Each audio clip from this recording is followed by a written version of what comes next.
Welcome to Sound of Youth. I'm Colin Burnett. Today, we're going to explore the power of words and hip-hop lyrics. What effect do your favorite hip-hop songs have on your behavior, mood, or attitude? Have you ever thought about it? Join us and decide for yourself.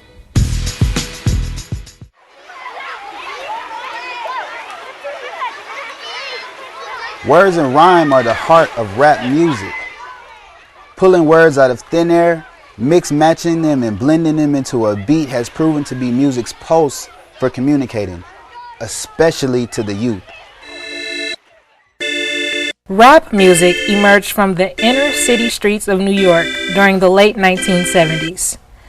Since then, it has gone through a series of transformations from politically conscious poetry and happy-go-lucky party music to music with lyrics that glorify riskier topics like sex, drugs, and violence. Today, rap has become a universal phenomenon where youngsters are moved by the energetic, vibrant beats, sometimes without even paying close attention to the messages wrapped in the music. As far as the message goes, it really depends on my mood. If I'm in a very conscious mood, obviously it'll be Common, Talib, Mos Def, and if I'm in a party mood, Jay-Z comes in. The meaning of hip hop is kind of, going down. It's about, sex, drugs, alcohol, and people gravitate toward that because I hate saying the cliche, but it's cool. Making beats is Said L. Young's passion. Sound of Youth caller was Said, who gave us an exclusive look into his world as an aspiring music producer, entrepreneur, and rap artist. The reason why I'm so deep into music was that was God's calling for me. Like, I couldn't even do anything else if I tried, because I've tried other things, I've tried other avenues, I've got other talents, but I knew that my soul would feel empty if I didn't make music. So despite me trying to fight how bad music treats me sometimes, I just go back to it as like a girlfriend who just got good love. You know what I'm saying? You be like, I'll forget her. And she called you like, all right, baby, I'm on the way. At 26 years old, Said has been making music for more than half his life. Though the beats may be tight, behind every beat is a spoken word or message. Hip-hop scholar Dr. Kendra King is a political science professor at Oglethorpe University. She teaches a class on hip-hop and politics. And she says that the catchy phrases and witty sayings used in rap songs are more than just mere lyrics. When rap music was first birthed in the Bronx in the late 1970s, it was a social conscious movement. It shed light on issues that were going on in urban environments. As time has transpired, we have seen hip-hop shift to become more commercial, and as many contend, and in some respects I have to agree, rap has become very misogynistic, very degrading, and very detrimental to the overall health and vitality of those listening to it. So a lot of how we're influenced comes through our ears, audibly, and so how I've been taught is that you have to be careful to guard, number one, your heart, because in guarding your heart, you're being responsible for the issues that flow through it or not allowing those issues to flow through it. When we deal with your ear gate, you're being responsible for what it is that you're listening to, what it is you're allowing to enter into your spirit. Dr. King refers to is the Christianity belief in living a spiritual lifestyle. Christians believe that we are only required to open our gates, which are our eyes, ears, and mouths, to God-honoring messages. So a lot of how we're influenced comes through our ears, audibly, and so how I've been taught is that you have to be careful to guard, number one, your heart, because in guarding your heart, you're being responsible for the issues that flow through it or not allowing those issues to flow through it.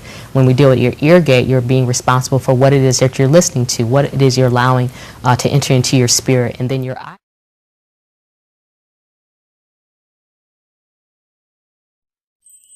Though Said admits that not all of his beats come with positive lyrics, he still feels responsible for the messages behind his music.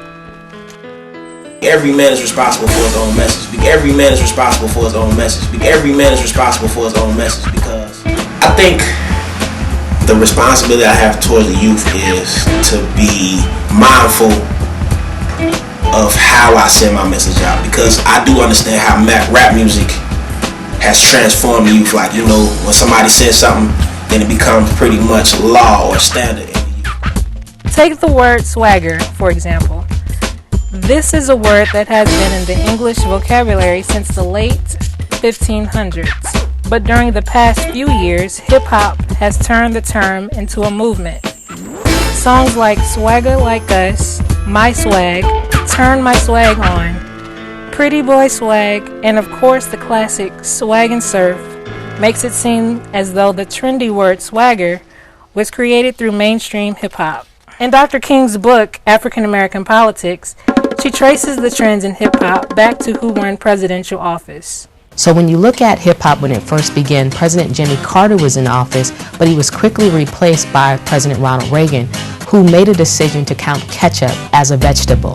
So when hip-hop first started to talk about the messages of inequality that was going on, you had a president in office that was conservative and that was cutting some of the financial aid and assistance that the government was providing to urban environments. If we fast forward to the 1990s when hip-hop became very happy-go-lucky, you had the P. Diddy and the Maces and more money, more problems. We had President Bill Clinton in office, and that was during a time of a very strong economic surge. So we had a lot of money to throw around, and you saw a lot of that in the videos. Again, these trends, I believe, shift according to who's in power. And because of his hip, cool, and youthful persona, President Barack Obama has even been referred to as being the first U.S. president to have swagger. But regardless of who's in power, the fact remains that rappers are still accountable for the things that they say. I think rappers are 75% responsible for what's coming out of their mouths. If we say that that's their First Amendment right, they have creative genius, they have freedom of expression and speech, well then they have to take accountability for the messages that they're putting out, because oftentimes those messages will live beyond perhaps their own life. And according to Dr. King, the responsibility falls both ways. Before, I think that consumers are 25, if not 50% responsible for what it is that we allow to come into our ear gate, what it is that we allow to enter into our eye gate. One unforgettable occurrence in hip-hop culture where violent words overtook reality was the East Coast-West Coast beef between rap icons Tupac Shakur and the notorious Biggie Smalls. Though their murder cases are still unresolved, many believe that their territorial rivalry expressed in songs violently written about one another resulted in both their tragic deaths. Stay tuned. Sound of Youth will be right back.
In Atlanta, hip-hop culture is everywhere. From the music scene to fashion fads to street art. Sound of Youth went downtown to hear what you had to say about rap. It seems like old school hip-hop is not hip-hop at all. It seems like it was more of the black arts movement. But real hip-hop was almost from like the 80s to the mid-90s. But this today that they call hip-hop, it's not even that. I like hip-hop, but I do find myself listening to R&B, a little bit more gospel, and just jazz and more contemporary music because... Say I love hip-hop. It's always been something that you can kind of go to, whether, whatever situation you've been in. Like They say hip-hop is dead, but actually, hip-hop is still well alive. It's a culture that we live by, not just something we do. See, rap is something you do. Hip-hop is what you live. Hip-hop is what you live. Hip-hop is what you live. Absolutely not. I really don't listen to a lot of mainstream hip-hop because, if they're not talking about anything positive, the beat may be good, but if they're not talking about anything positive, I can't be bogged down with all that negative situation, negative energy. The hip-hop that you hear on the radio, I don't really call it hip-hop, I call it trash.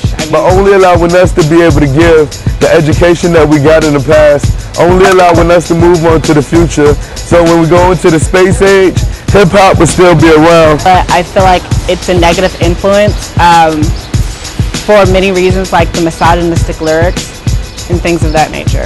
In my opinion, you can't really say that it's positive or negative because the artists are expressing themselves in their own way.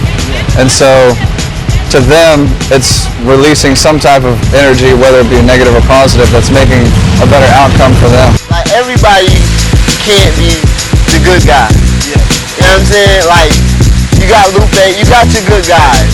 And, you got your bad guys. Now, the time out that it would take Ross to make something positive, will it sell? Will it get money? Will he have money to put back into his situation to his hood? You know what I'm saying?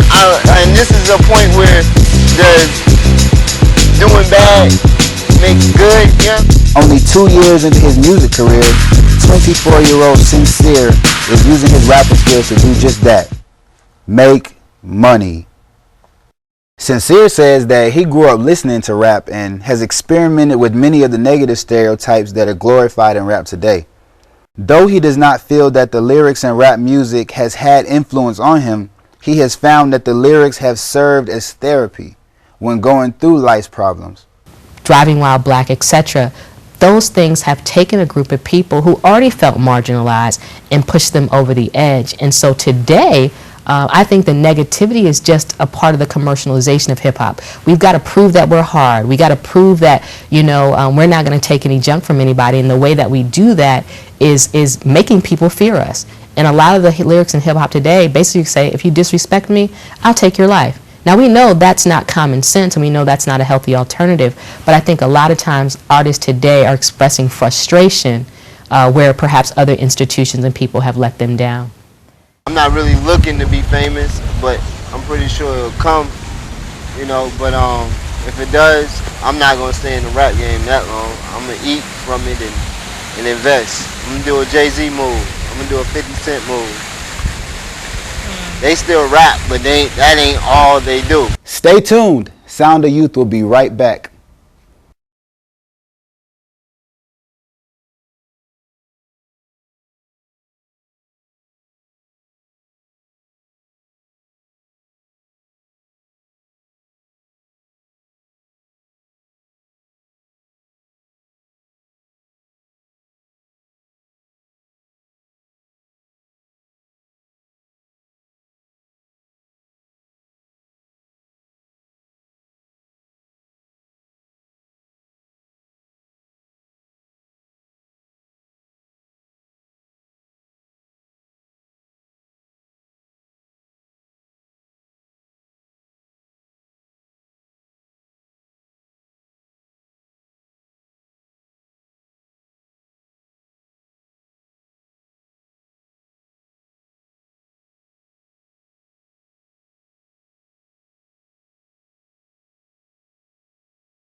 Today, researchers have not found a link between rap lyrics and youth crime and violence. However, there have been various studies conducted by scholars and psychologists that do show that listening to rap does not cause aggression. At-risk teens are more likely to listen to rap, which may cause them to be more accepting of crime and violence. When negativity is reinforced in rap, troubled teenagers who may be dealing with socioeconomic problems like drug addiction, teen pregnancy, or gang violence are more likely to mimic the negative behaviors that they see and hear in rap. Scholars have also found that teenage African American males are more likely to self-identify with rappers and aspire to become rappers mainly because the majority of rap music is produced by African American males. Aside from just making beats, Said has recently tested his tongue at the mic. I stepped behind the mic because I really was feeling frustrated and I didn't have any other way to express the frustration. When he raps, he speaks what's on his mind, but says he won't diss women.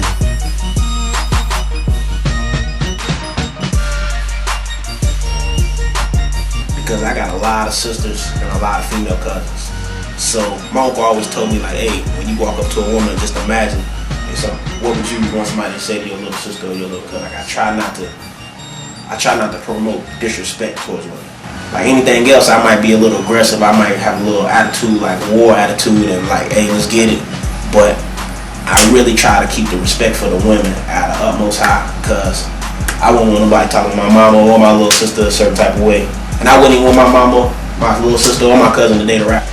Excuse me. I've been getting mixed messages about women and violence. I need a little clarification. Other studies show that rap music with misogynistic themes appear to create misogynistic attitudes and a greater acceptance of violence against women. I think misogyny, period, is very bad. But when we put it into rap music and we have African American men in particular degrading and downplaying the role of women, black women in particular, who have been the cornerstone of black life, it's very dangerous because that sends a troubling message out to those who don't know about African American culture, who have not studied it, who don't know African American women intimately. So it becomes this. Though Dr. King believes that rap music has failed in many ways, and as she puts it, is on life support, Said disagrees. He thinks that rap is far from dying and sees himself as having a long-lasting career in the music industry. I really want to move from being a producer, from just solely producer, to more of an executive, because I know so many producers, artists, writers, and talented people who just overall generally drifting around the music business, and I just want to corral them all together, just to select best and make a label, a label bigger than LaFace in Atlanta. That's basically where I'm at now, is trying to go to that next level of business versus just being just a producer waiting on somebody to ask for a beat, because you'll always be a helpless individual with your hands out. Your hands are meant for grabbing. God only knows my future, but God willing, #1 rap label, matter of fact, scratch rap label, #1 record label in the world. We'll have the best artists, we'll have the best writers, best producers, bigger than LaFace, bigger than Universal, bigger than Sony. I mean, it's major. We might throw the first concert on the moon. And so one of the things that hip-hop does, I think, very positively and very well, especially if we talk about this notion of there's power of life and death in the tongue, hip-hop speaks what it wants to be. Hip-hop makes declarations every day. If you look at Kanye West in the song Good Life, he said, look, mama, I'm going to be on TV. And he was on TV. And so when you look at some of the positives of hip-hop, hip-hop is not afraid to visualize. Hip-hop is not afraid to market itself. If you look at, again, I mentioned the term swagger earlier. When you look at how hip-hop brands itself and it continues to cross-brand itself, that's a very, very positive. When you look at a 50 Cent, a Jay-Z, even a P. Diddy, part of why they're on the Forbes 500 list as some of the most wealthy business people is because they've been able to, through hip-hop, cross-brand themselves, make millions of, if not billions of dollars, and they're reinventing themselves. We are, to a degree, products of our environment, but we also are responsible for what we do to change our environment, meaning young people today are some of the most advanced young people today in terms of knowledge, in terms of expertise, in terms of the ability to learn what's going on. So I think it's a mistake and a misnomer. And I think it's a blame the victim mentality if we say, I am this way because of our environment, because there are too many opportunities to get out of those environments. I think that we don't necessarily want to change our environments, because if we change our environments and we raise the standard, and we, those of us who consume hip-hop, say, we're not going to listen to this type of music, it will require us to be responsible, it will require us to be mature, and it will require us to change the channel or change the station when a song comes on that we know is toxic and perhaps violent to our psyche and our overall well-being.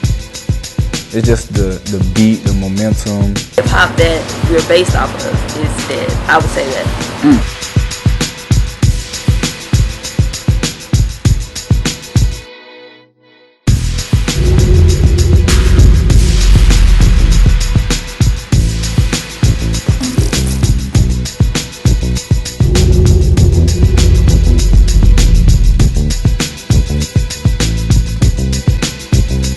Words shape the world we live in. Any emotion to be felt can be evoked by words, a construction of sounds we see. Kind words can save a life and crass words may take a life. There is even greater phenomenon that occurs when artists put sounds over beats they ink with pens. Free speech becomes freer. The word's power multiplies tenfold. Kids soak it up like sponges and assume the glitter is gold. Recite lines as if life was dependent. As for authority, words stand higher than the artist suspended. Are the lyrics of today harmful or harmless? Good or bad? Messages are beautifully clad. The plight, happy or sad?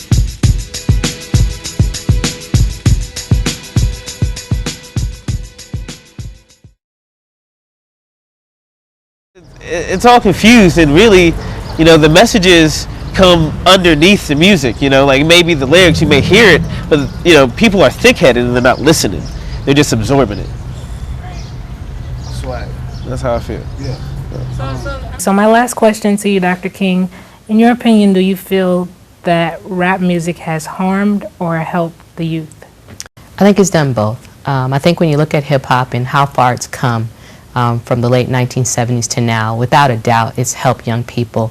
If you look at Will Smith, who started off as a rap artist, who now is a global icon, you can't take away the credibility of hip-hop. At the same time, I think when you look at a lot of the negatives in hip-hop, which currently today outweigh the positives, clearly hip-hop has been detrimental to youth culture. But ultimately, I think that we all have to be discerning, especially those of us who are able to and make tough choices and decisions about what we're going to listen to, and more importantly, why are we going to listen to this? Because hip-hop becomes very difficult today to decipher and justify given all the negative that's in it. But I think ultimately young people today have to make tough choices and be somewhat responsible for what they're putting in their ear gate and what they're allowing to come into their eye gate. So again, I think hip-hop has done both, but hip-hop, I say, can do better, and it's my hope and prayer that it will begin to do better. So what do you think? Is hip-hop good or is it bad? Can hip-hop do better? Let us know. We want to hear from you. Write us at soundofyouth@aibtv.com. I'm Colin Burnett. Thanks for joining us.